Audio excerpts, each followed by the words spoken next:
UK inflation is one of those. It has risen to an 8-month high in the month of November, drifting further above the Bank of England's 2% target. The data supporting expectations that the central bank will hold rates at its final meeting of the year. Dan Hanson from Bloomberg Economics joins us now. Well, what a trip we've been on, a journey, I suppose, in the last 48 hours then, Dan, because yesterday you were here, we were talking about this really strong wage data, gilt yields were up, the pound was up, and then today we unwind at least some of that market move and some of that expectation about next year.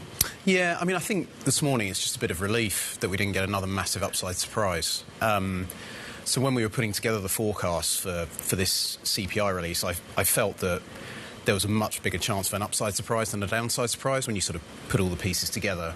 We didn't get that. But obviously this morning I think there's just this relief, effectively. I mean, there was a massive move yesterday on the wage data. And it's really interesting because I think if you look at how the bank has been behaving, it has been downplaying data surprises over the past 6 months. It's on this track, this gradual cutting track. And we're not in 2023, where they were buffeted by these huge shocks. And remember, they did this late cycle 50 basis point hike, which surprised us all. And then surprised with a pause. So I think, you know, that move seemed enormous to me. And I think this morning they're just markets are just pretty relieved, to be honest with you. On October the 3rd, the Governor of the Bank of England said that the bank could become more aggressive, quote, on interest rate cuts. Yes. How does that stand up to the test of time?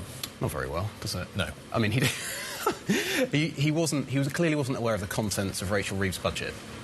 That's fair. And that has clearly been the difference between him moving towards this sort of more aggressive stance and stepping back from that, which is he did at the Treasury Select Committee. He said, you know, if you asked me 6 weeks ago, I was on the sort of side of the doves. You ask me now, I'm sort of a little bit more hawkish, a little bit more worried about structurally higher inflation in the UK. Can we blame Rachel Reeves entirely for that? Or is it a misread of the situation more broadly? I think if you look at how much the outlook has changed because of the budget, it's pretty material. And I think if you're looking at their forecast between August and November, all of the news was related to the budget. So I think it has had a pretty material impact on his thinking, yeah.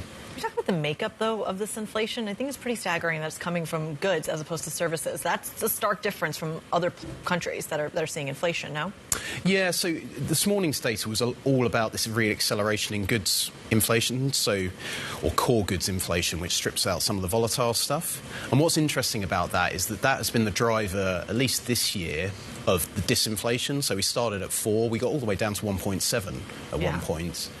That is now unwinding as the level of prices sort of moves back to more normal and price growth rates move to more normal levels. So there's this interesting balance as we move next year and beyond in the medium term between services inflation, which is we talk about all the time, and that's the thing that the Bank of England's obsessed about, and goods inflation, and where services inflation needs to head. Because for me, I think services inflation probably needs to head quite a lot lower than a sort of long-term average analysis might tell you, not least because you're not having this big disinflationary impulse from China, which we had over the 2000s, and meant goods inflation goods prices fell dramatically. So I think there's this interesting question about balance and how far services inflation needs to be pushed. Because we're at 5 at the moment.